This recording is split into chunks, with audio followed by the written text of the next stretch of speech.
Hello, friends. Chris here, your friendly neighborhood dungeon master. Welcome to this episode of the Heroes of Hovel's Way. If you would like more of this content, or a larger chunk, you can get that. All of Part 2 is now available on our Patreon. You can pick those up by going to patreon.com/Thakawa. That's THAC0WA. Thank you for listening, and now let's get on with the show. In the Barony of Kastakin, evil is rising. Creatures born of mud, stone, and bone have appeared. Politics keep the powers that be from taking action against this threat. The barony needs heroes.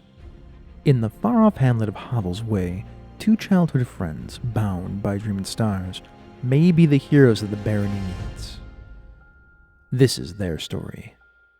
The story of the Heroes of Hovel's Way. Odine Dahlia Celestine is played by Angela Murray.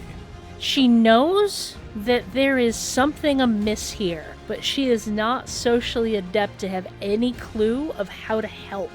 Eremon Durant is played by Jared Rasher. I know, I've mentioned my dreams before. I had one that didn't just feel meaningful, it felt important. And the Dungeon Master is Chris Sneezak.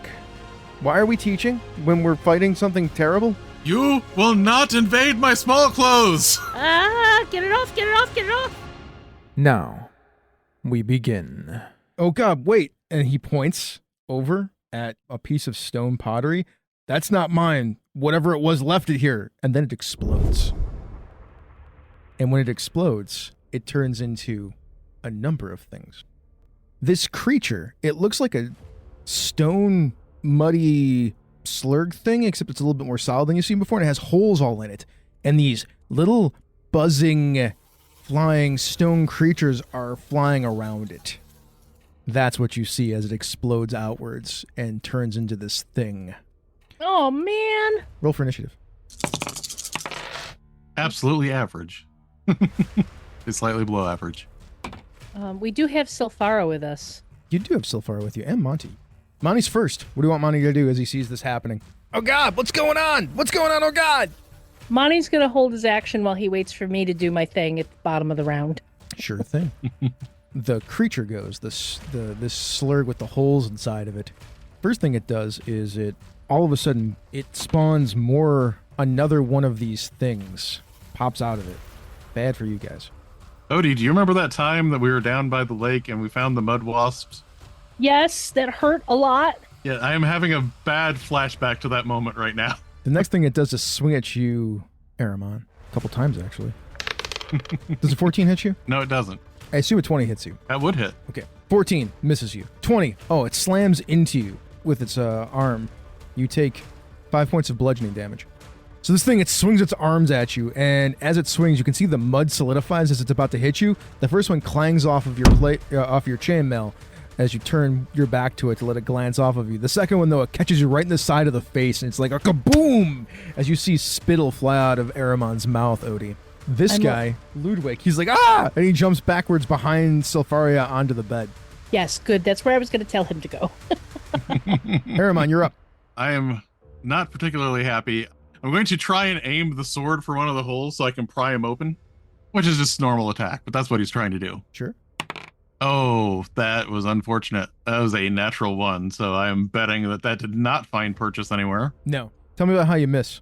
I actually think it probably went through one of the holes, but I didn't manage to move it to break anything off of him by the time it stepped back, and it just steps back off of the longsword before it does any damage. It does. Totally does.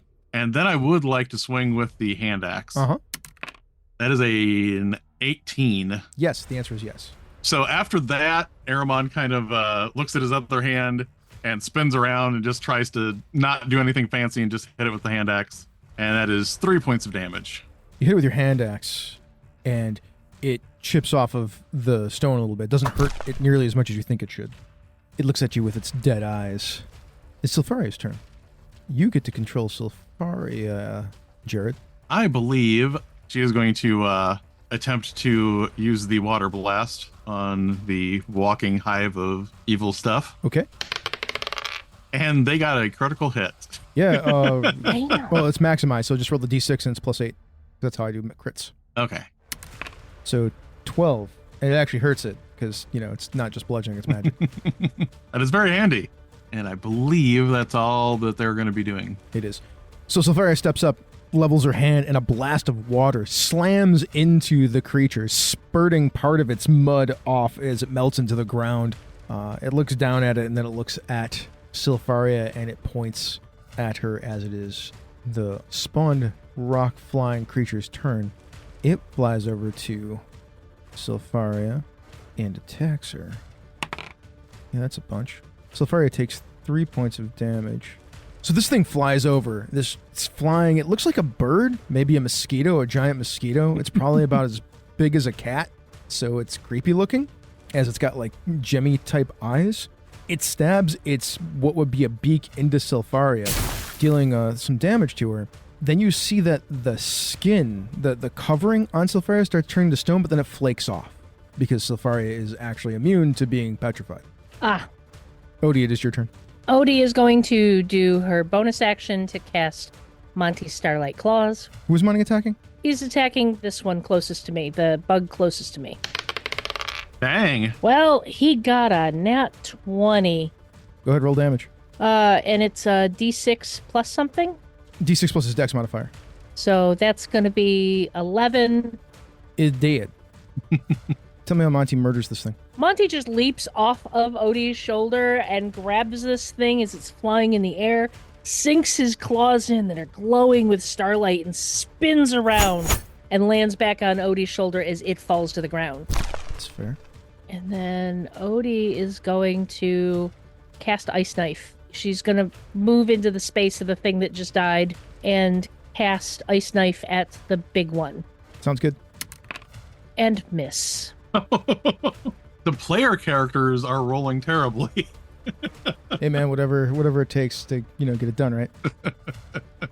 So you create an ice knife with sparkling starlight around it. You fling it at the creature. It explodes. It doesn't hit it, but it explodes, and everything has to make a dexterity saving throw. Let's do that, including you, Eremon. Eremon gets an 8. The DC is higher than 15, or lower than 15, I assume, right? Yeah. Cool. Everything's saved. I can't believe it, but everything's saved. You get a point of luck. Except Eremon. Except Eremon. Yeah, I'll give you a point of luck anyway, because he's on your side. You take 8 points of shard damage, Eremon. I have ice crystals stuck in my goatee right now. So you fling that ice knife. Eremon swings at the creature at the same time, gets in the way, and it hits Eremon in the back and explodes on him. So it's not your fault, Odie. Eremon got in the way. These things all get to go now. They don't like Sulfara. If one of them hits Sulfara again, I'm going to use my intercept, my reaction, to lower the damage. Yeah, you might want to intercept you said the first one that hits her, right? Eremon interposes his sword between at least one of them and when they're attacking them, and that will reduce the damage by 5. This Swarm Master, the best way you can describe it, this Slurg Swarm Master points at Sulfuria after getting blasted by the water from her. They swarm her, all of them that are left, and they start puncturing her all over the place with their little needle noses, trying to turn her to stone, but they can't. Eremon, you managed to knock one and then another one away, keeping some of that damage from coming through, but they puncture her repeatedly, and she's still okay, but she looks pretty rough. Like, pieces of her are flaking off, the stone is here and there hitting the ground, little bits of bloody water is like spurting out from where her constructiness must be like pumping through her fake veins, her construct veins. I mean, they're not fake, they're real, but they're not like organic exactly. Synthetic. Synthetic, thank you. Synthetic veins. She's like, get them off of me! Get them off of me! It does not feel good! I am certainly trying.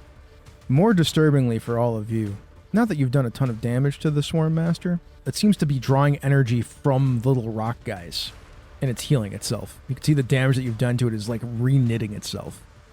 It moves over here to where Monty and Odie are. It views you as a threat, Odie. And Monty, really. But since Monty's like on you, Odie, you can be in the way so Monty can't get hit. It'll attack you instead. Yeah. Does a 15 hit you? My AC is 15. And then a 20 hits you, so hits you twice. You take 6 points of bludgeoning damage as it slams in you a couple of times. And it creates another one of these things. pops right out of it. One of the bugs? Yep. Which goes right now, strangely enough. And it also comes right after you there, Odie. Since you're defending Monty. That's a 23. Take 4 points of piercing damage and make a Constitution saving throw, DC 13.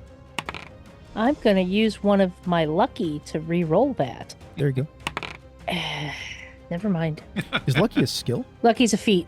Yeah, it's a feat. Feet? Nice. That's what I meant. Sorry. I meant feet. You are slowed. Okay. You will make this save again at the beginning of your turn. If you fail, then we'll talk about it. Okay. This thing stings you in the arm. As it stings you in the arm, you see your arm starts turning to rock. It is, and you start feeling lethargic and slowed. What do I do? What do I do? Says Guy. We gotta kill these things. Can you? I don't know. You shouldn't be in danger. You see Ludwig. He looks around. He grabs the sheet off of his bed and he throws it over Sulfaria. And succeeds at catching all of them under the sheet under Sulfaria. So there's a swarm of all of these things under the sheet on top of Sulfaria. Sulfaria's like, what are you doing? I don't like this. But they can't move. They're all underneath the sheet. He's like holding it down as he's doing that too. Is this good? Is this good? Well, let Sulfaria out. Eremon, help Sulfaria. Eremon, it's your turn. Eremon takes a second and goes, is it going to be better to kill the Swarm Master first, or to go after the individual small things? Because I think the small things are healing it. Sulfaria! Okay, so they're under the thing, so if I start poking them, I'll probably hit her. Take the sheet away from him and scoop them all in one and start smashing it on the ground. Is that what you want to do? Yeah, if I can kind of like work the sheet underneath them and pull them off, I will attempt that. Give me a dex check. That is not my best thing, but I'm not terrible at it. That is a 10. I have 4 points of luck. Am I within spitting distance of this? Yes, you are. Okay. You want to spend all 4 to get there? Yeah, I will. All right. You manage to snap the sheet away from Ludwig, drag it off of Sulfaria without losing a single one of these little guys that are in there. They are trying to poke their way out, starting to rip through the sheet. But you can totally slam them on the ground at least once before they do so. In a bit of irony, would I be able to slam them on the Swarm Master instead of on the ground? You could. You'd think it'd be more effective to slam them on the ground, though. The Swarm Master can also make his body out of mud. It's partially muddy. You totally could, and it would hurt them, but it might not hurt them as much as just slamming them on the ground. Yeah. All right, yeah. I will just slam them straight on the ground then.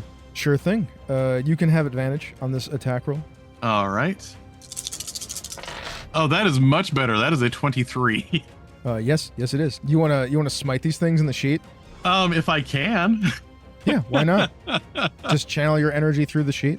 All right then. Yeah, I will pump a smite in there. So that is going to be 12 radiant damage. Plus a d4 plus your strength. All right. And that's an additional 8 from just the impact. So that is 20 points of damage total. Describe how you snatch the sheet off of Sulfaria with the creatures in there and slam it into the ground repeatedly, smiting all of these things. So I'm looking back and forth between the Swarm Master and the sheet with all the things under it. I ask Odie that. She tells me to do that. I wait for this precise moment as Sulfaria is flailing around, grab one end of it, grab the other end, tie them together, and then I bring them up halfway into the air, and as they are coming down, I remember that I can smite things. So I just kind of concentrate on how much I want these things to explode, and this radiant energy just passes through the sheet as it hits the ground. And there's a wavering detonation as the sheet hits the ground, and then there's just dust that comes out of the holes that these things have put inside of it already. Ludwig says to you, "Did I do good? It looked like it went okay." It could have been better, but we improvised. It's okay. Sulfaria is just looking around what just happened? I'm so confused. I don't understand what's happening here. Sulfaria heals herself. She heals herself for 4 points of damage. That's not really a lot, but it's something. Better than a kick in the face. That's true. Odie, you're up. Okay, Odie is going to cast Shillelagh, and then she is going to smack the big slurg. Okay. I'm hoping a 19 hits. Yes, absolutely. So 9. It does 9 damage, and it is magical. Tell me about it. It slams into it. Hurts it. Odie has her staff. She basically mutters the spell. The staff is suddenly now has these glowing motes of starlight up and down the staff. And she just wails off and hits it as hard as she can. The impact is intense. As it hits, there's an explosion and the slurg. You see it would scream out in pain if it could, but it doesn't have vocal cords. Your spells, your abilities, you've come to realize are far more effective against these slurg than against other things. You don't know why. Maybe it has something to do with the fact that you're some kind of starlight elemental, like descendant, but you're not sure. I don't feel elemental. Anything else? I think that's going to be it for Odie. And then Monty gets to go. And he's going to try slicing the bug again. I don't think that's going to hit. Yep, that's a no. It's the Swarm Master's turn. It heals a little bit, but not nearly as much as before because it doesn't have as many creatures with it anymore. After the explosion that Eremon created with a bag or a sheet. Odie, it still hates you because you just blast it in the face. It'll try to slam you twice. 19 and 18? Yep. And I would like to intercept because I have a reaction again. Absolutely. Here, you intercept that one.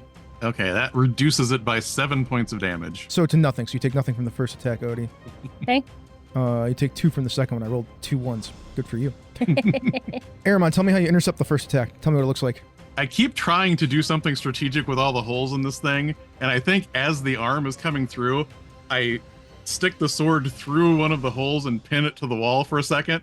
It loses its forward momentum, and then, I pull it back out, and it swings again, unfortunately. When you pull it back out, it gives it a little bit of momentum, and then it hits you in the stomach, but off to the side, Odie. Luckily, you've gotten the wind knocked out of you a bunch of times, so it doesn't hurt that much. And then it creates 3 more of these things. I hate these things. I know, they suck, right? Almost like I did it on purpose. They all go right now. I was supposed to make another Constitution save, wasn't I? Yes, make another Constitution saving throw, please. Please make your Constitution saving throw. 13? You're fine. It's 13. The stone flakes off of you. Are you still protecting Monty? Yeah. Okay. If you're protecting Monty, they swarm you. There's 4 of them now. Ludwig doesn't know what to do anymore. He's like, I don't have another sheet. All I got's this mattress. Get underneath the mattress. He'll get underneath the mattress as these things are trying to kill Odie. Does a 13 hit you, Odie? I don't think it does, right? No. I have a 15. You've been hit twice for a total of 11 points of damage? Additional to what I took from the thing before? Yes. Odie goes down. Yeah, they just sting you into the ground. Monty's now angry. It's like, no, get off of her! By the way, since Monty is now angry and enraged, he has advantage on all of his attack rolls. Also, make a Constitution saving throw, Odie. Just because you're unconscious and dying doesn't mean you can't be turned to stone. Odie, you are starting to turn to stone. We'll get there. You're not stone yet. Eremon, it's your turn. Safaria, Yes. do you think you can handle this thing? Or could you potentially go heal? I will heal Odin. All right. Just help me also take out this thing. I am planning on it. Having coordinated that, he is now going to take a swing with his sword at the Swarm Master. That is a 21 to hit it. The answer is yes. So I am going to hit it, and I am also going to pour a smite into that. So that is 10 slashing damage and an additional 7 radiant damage. And I have, as this is coming down, there is like a neon blue and purple trailing edge to the sword, and it just blasts out of him when it hits him.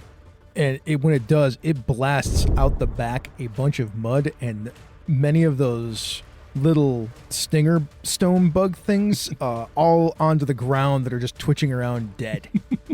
You hurt it badly. It looks like it's on its last legs already. Then allow me to try and follow up with the hand axe. That is a 19 to hit with the hand axe. Yes. That will be 4 points of damage. I'm going to smite again. So that is an additional 8 points of radiant damage in addition to the 4. Tell me how you kill it. So I hit it, all of the things start, flying out of the back. So I realize this is an important time to press the advantage. As soon as it staggers back a little bit, I bring the hand axe down right in the center of what would be its head. And as the axe is starting to pierce the head is when I channel the smite through. And the blue and purple neon light just comes through all of the holes of the thing as the axe is cutting through it. When that happens, all the other ones fall to the ground and shrivel up into little stone pebbles. Like the pebbles in Odie's pocket. Mm-hmm. Sylpharia rushes over to you, Odie, and heals you. How much? 5 hit points. Well, that's enough to get Odie back up off the ground. Make another saving throw. Oh. No. The stone that is from your multiple puncture wounds is now starting to cover you. You are restrained. I would like to use another lucky to re-roll that. Sure, go ahead. An 11 is probably... You said it's 13? Yes. If you got 2 points of luck, you can use it. Yeah, I'm gonna spend my 2 points of luck to turn that into a 13. Yeah, tell me how your starlightness shrugs off the stone that's trying to encompass your skin. As Sylpharia comes over to heal Odie, she's on the ground. She wakes up and she realizes her arm is starting to turn to stone where she was stung by these creatures, and she's just like starting to be overwhelmed by it. But then all of a sudden, from underneath the stone comes it starts to crack and glow as the starlight surrounds Odie's body itself and just cracks it off of her. We gotta stop getting into these situations, says Monty. They're not going to stop anytime soon. We need to stop these slurgs, and until they're stopped, we're going to keep getting into these situations.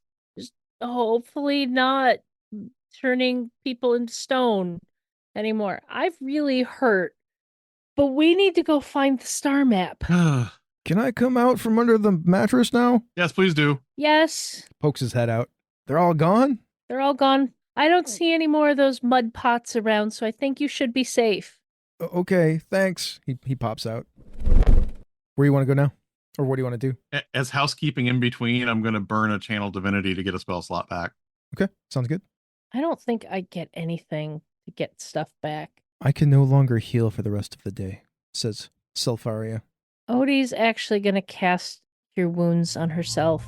Technically, Odie has almost no spell slots left, and she only has half her hit points. I know, it's not a great situation. It's almost like you guys are being pushed a little bit. Actually, no, she's out of spells now. I am hoping that this last one is not as dangerous. You're jinxing us, Eremon. You're jinxing us. So let's headed toward the Golden Oyster. So the 4 of you make your way to the Golden Oyster, bedraggled, bleeding, busted up, other B words that I can't think of at the moment. You enter the Golden Oyster. Smells great. There's oysters on the table. This place sells fish. There is it's like a kitchen with 7 tables. There's a set of stairs that go up. The maitre d', the hostess, can I help you? Because she looks at you and you're all beat to ever live in love. We're looking for Tasbar Meladin. He's upstairs. Then he looks at you, Eremon. Didn't you just come in here? No, he didn't, and we need to know which room right now. Upstairs. Once you walk up the stairs, it's the first door that you see straight ahead. Then she's running up the stairs. You get up the stairs, and you hear a struggle from behind the door that you can see, the one that's right in front of you. So Odie's gonna she's gonna run towards the door and bash it down, and then stops and looks expectantly at Eremon. If you open the door, I will gladly charge in. No, bash it down. Oh. There's that too. As you're both standing there, Sylpharia walks up and kicks it, but it doesn't do anything. Ow. It could just be open. Ow. Eremon, just do it. Eremon is going to run up to the door. Because Odie wants him to kick the door down, he's going to kick the door down instead of checking the handle, which he has a feeling it may not be locked. Go ahead, roll. All right. Athletics? Yeah. Oh, that is Jesus not good. That is a 7. So Sylpharia kicks it, goes, ow. You kick it. Right after I kick it, if I kick it and bounce off of it, I'm going to spin around and put my hand on the door handle to see if it opens. It's totally open. It's absolutely open. I didn't want you to do it. I didn't need you to kick it down. I just we need to get in there. You're the tank. Go first, dude. The door's open now. We have solved this problem now. The door opens. You see It is a slurg that has a feminine look to it, almost as if it could change into a woman if it wanted to, but it's chosen to look like this. The muddy hair, the curvatures, it's wearing clothing, at least the remnants of what it probably remembers clothing to be, which is odd. You haven't seen a slurg look like this, period, yet. It looks over its shoulder at you, Eremon. There's also a man on the ground who is slowly turning to stone, who is unconscious. You see that this slurg, it has a scroll in its hand that's not getting muddy. It smiles at you. Roll for initiative, you folks. Then I'll let you know what's up. That is a 17. You got a 5. Eremon, you're first. What do you want to do? Normally he would clarify something like this, but this has been a long day. This man is turning to stone. I am worried about Odie. I am going to run in, sword point first, just trying to skewer her. So that is a 21 to hit. It hits. Nice. You have no healing left, but I really want to dispatch her quickly. I have 5 points of lay on hands. I'm going to smite as well. So that is 8 points of slashing damage and 11 points of radiant damage. When you hit this slurg and you channel the power of the Dreaming Veil into your blade, there is some sort of reaction. A dark aura flashes around the slurg, which is unlike any power that you've seen previously with a slurg, and there is a detonation.